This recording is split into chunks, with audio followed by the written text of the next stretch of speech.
మాట, అమ్మా ఇదిగో నీ కుమారుడు. యేసుక్రీస్తు వారు సిలువలో ఉండి తన తల్లి వైపు చూస్తూ చెబుతున్న మాట. ఏ తల్లి కూడా బిడ్డ మరణిస్తుంటే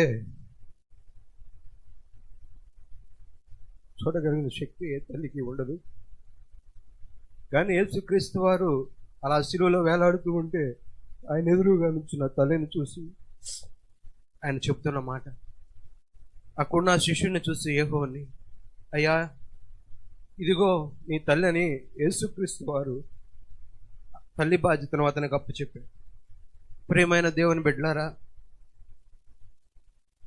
నేను మీకు వాక్యం ద్వారా తెలియజేస్తున్న విషయం ఏంటంటే, దేవుడైన యెహోవా 10 ఆజ్ఞలను ఇచ్చాడు. ఫస్ట్ మాట ఆయనకు సంబంధించింది, నేను తప్ప వేరొక దేవుడు ఉండకూడదు అన్నాడు. 2వ మాట, 3వ మాట, 4వ మాట, అవన్నీ దేవుడు మనమందరం దేవుని దగ్గర ఉండటానికి దేవుడు ఏర్పాటు చేసుకున్న 4 ఆజ్ఞలు. 5వ ఆజ్ఞ మనుషులను చూసి, సమాజాన్ని చూసి, కుటుంబాలను చూసి మనిషికి ఇచ్చిన ఆజ్ఞ. మొదటి ఆజ్ఞ, నీ తల్లిదండ్రులను సన్మానించు. ప్రియమైన స్నేహితులారా, ఎవరైతే తల్లిదండ్రులను సన్మానిస్తారో వారే దీర్ఘాయుష్మంతులు అవుతారని సామెతల గ్రంథంలో రాయబడి ఉంది. ఎవరైతే దేవునికి దగ్గరగా జీవించాలన్నా, ఎవరైతే దేవునికి అంటిపెట్టుకొని జీవించాలంటే వారు మొదట తల్లిదండ్రులకు లోబడి ఉండాలని దేవుడు సెలవిస్తున్నాడు. సామెత గ్రంథంలో ఒక మాట ఉంటుంది, తల్లినైనను తండ్రి అయినను దూషించు అనే దీపం కారు చీకట్లు ఆరిపోద్ది. క్షమాపణ అందరి గురించి చెప్పవచ్చు. తల్లిదండ్రులకు లోబడుడి అన్న వాక్యం ఎవరికి చెప్పాలి? యవనస్తులకు చెప్పాలి, పురుషులకు చెప్పాలి. మరి స్త్రీలకు, కుమారి నీ స్వదేశాన్ని విడిచిపెట్టి నీ తండ్రి ఇంటిని మర్చిపోమని లేఖనాలు సెలవిచ్చాడు కదా. స్త్రీలకు ఏం చెప్పాలి? నీ భర్త మాట వినమని చెప్పాలి. ఇప్పుడు నేను చెబుతున్నప్పుడు, మీరు తల్లిదండ్రుల గురించి మాట్లాడుతున్నప్పుడు పెళ్ళైన వివాహమైన స్త్రీలందరికీ మీ భర్తే జ్ఞాపకం రావాలి. వివాహమైన వారందరికీ తల్లిదండ్రుల గురించి మాట్లాడుతున్నప్పుడు మీ అత్తమామలే గుర్తుకు రావాలి. ప్రియమైన స్నేహితులారా, నీ పిల్లలు ఏదన్నా ఒక స్కూల్లోనో ఎగ్జామ్లోనో బహుమతి వచ్చింది, ఆ బహుమతిని భద్రంగా దాచావు. వాళ్ళకు వచ్చిన మొదటి ప్రైజ్ అని చెప్పి భద్రంగా పెట్టావు. దేవుడు నాకు బిడ్డలు ఇవ్వలేదు. గర్భఫలము యెహోవా ఇచ్చు బహుమానం. గర్భఫలము యెహోవా ఇచ్చు బహుమానం. దేవుడు నీకు 2 బహుమానాలు ఇచ్చాడు, 1 బహుమానం ఇచ్చాడో, 3 బహుమానం ఇచ్చాడు. వాటిని భద్రంగా దాస్తున్నావా? వాటిని, నీ పిల్లలకు వచ్చిన బహుమానాన్ని అల్మరలో పైన పెట్టి దాచావు. నీ పిల్లలను దేవుడు నీకు బహుమానంగా ఇచ్చాడు, వాటిని భద్రంగా దాస్తున్నావా? వివాహమైన స్త్రీలకు తెలియజేస్తున్నమాట, తల్లిదండ్రులకు లోబడుడి.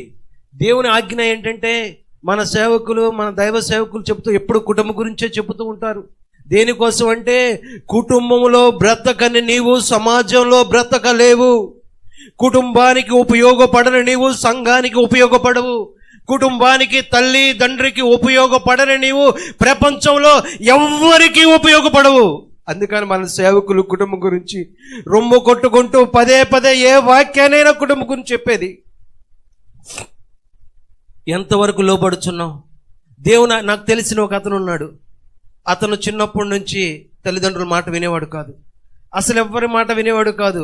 అతనికి వివాహం అయింది. అతను తల్లిదండ్రులకు లోబడాల్సిన వాడు లోబడలా. అతనికి వివాహం అయింది. వివాహం అయినాక అతని భార్య అతని మీద పెత్తనం చేస్తుంది. అప్పటికి అతనికి లోబడే మనస్సు రాలా.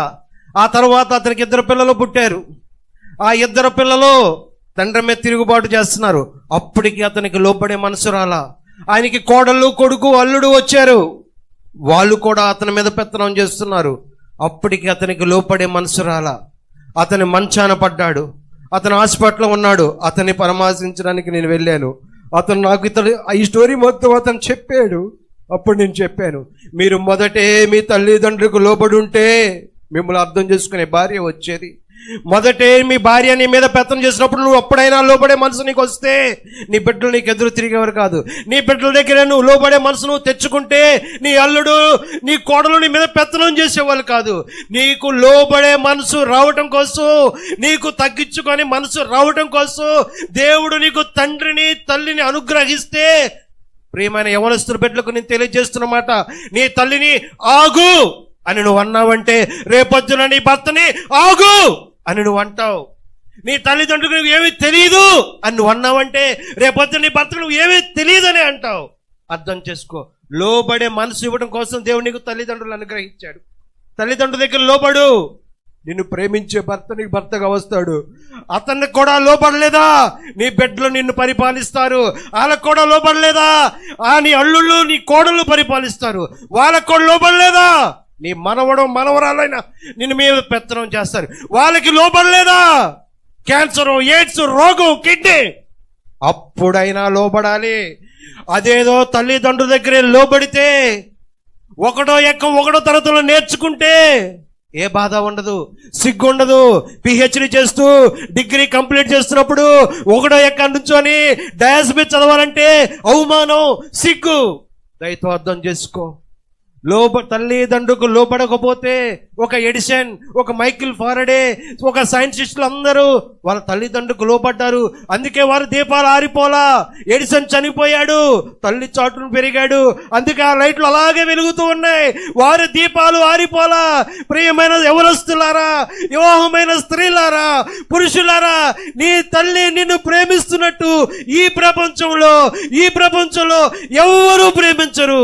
అలాంటి తల్లిని నిర్లక్ష్యం చేస్తే, అలాంటి తల్లికి ఎదురు సమాధానం చెబితే నీ దీపం ఆరిపోద్ది. కారు చీకటిలో దీపం ఆరిపోద్ది. లోయ కాకులు నీ కనుగుడ్లు బిగుతాయి అంటే కుక్క చావు చస్తావని. రోడ్ల మీద యాక్సిడెంట్లు అయి పడి ఉంటే చూడు, కుక్క చావు చస్తావంట. సేవకుడికి గౌరవం ఇవ్వద్దు, దేవుని సేవకులకు గౌరవం ఇవ్వద్దు, నువ్వు పని చేస్తున్న అధికారులకు గౌరవం ఇవ్వద్దు, నీ స్నేహితులను గౌరవించవద్దు. మొదట నీ తల్లిదండ్రులు గౌరవించు. నిన్ను ప్రేమించే వ్యక్తులు వాళ్ళు. యేసుక్రీస్తు వారు సిలువలో ఉండి, యేసుక్రీస్తు వారు శ్రమ అనుభవిస్తూ, అందుకే శిష్యుడైన యోహాను 100 సంవత్సరాలు బ్రతికాడు.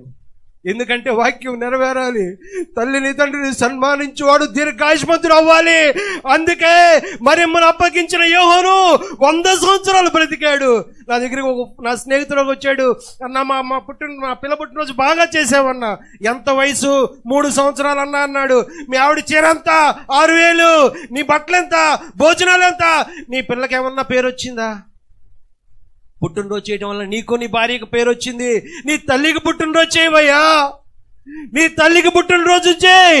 నీ బిడ్డలకు పుట్టినరోజు చేయడం స్వార్థం అని చెప్పాను. ప్రియమైన స్నేహితులారా, నువ్వు నీ బిడ్డల కన్నా నీ తల్లిదండ్రులు ప్రేమించడం మొదలుపెట్టు. లేఖనాలు సత్యం. ఆకాశం భూమి గతించిన బైబుల్ ఉంటే ఒక సున్నా తప్పిపోదు. బైబుల్ ఉన్న ఆఖరిగా నేను తెలియజేస్తున్న మాట ఏంటంటే, నీతిమంతుల బిడ్డలు భిక్షమెత్తరు. ప్రియమైన స్నేహితులారా, ప్రియమైన సహోదరులారా, నీ తల్లిదండ్రులు నిర్లక్ష్యం చేసి నీ బిడ్డల కోసం కోట్లు సంపాదిస్తూ, బంగారం దాస్తూ, బ్యాంకులో డబ్బులు దాస్తూ, నీ తల్లిదండ్రుల్ని వాళ్ళని పట్టించుకోకుండా చేస్తున్నావు. అయినా నీ పిల్లలు భిక్షమెత్తుతారు. అదే నీ పిల్లలు, నాకు తెలిసిన ఒక యవనస్తుడు ఉన్నాడు మన ఏరియాలో, పాంప్లెట్స్ వేసి పంచాడు మన ఊరంతా. అందులో 10వ అని చెప్పి ఒక నెంబర్ వేసి రాస్తుంది, ఫస్ట్ అయినా ఉండండి పిల్లలను చదివిండని, ఫస్ట్ అయినా ఉండండి పిల్లలను చదివమని.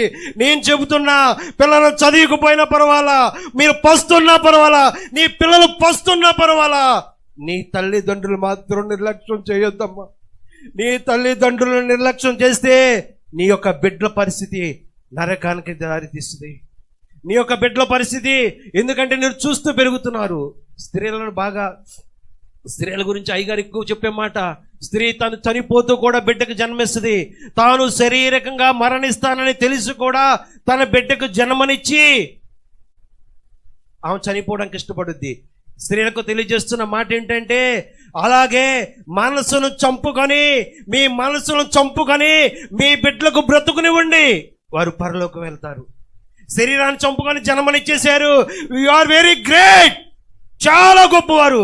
ఆత్మను చంపుకోండి, అహాన్ని చంపుకోండి, అత్తను ప్రేమించండి, భర్తకు లోబడండి, భర్త ముందు చేతులు కట్టుకోండి, అత్త ముందు లెగ్సి నుంచోండి.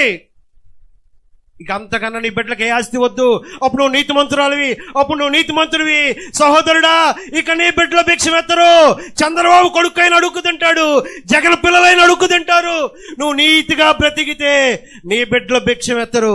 నీ తల్లిదండ్రులు నిర్లక్ష్యం చేస్తే నీ కన్నులు లోయ కాకులు పీకుతాయి. దేవుడు ఈ వాక్యాన్ని దీవించి ఆశీర్వదించును గాక.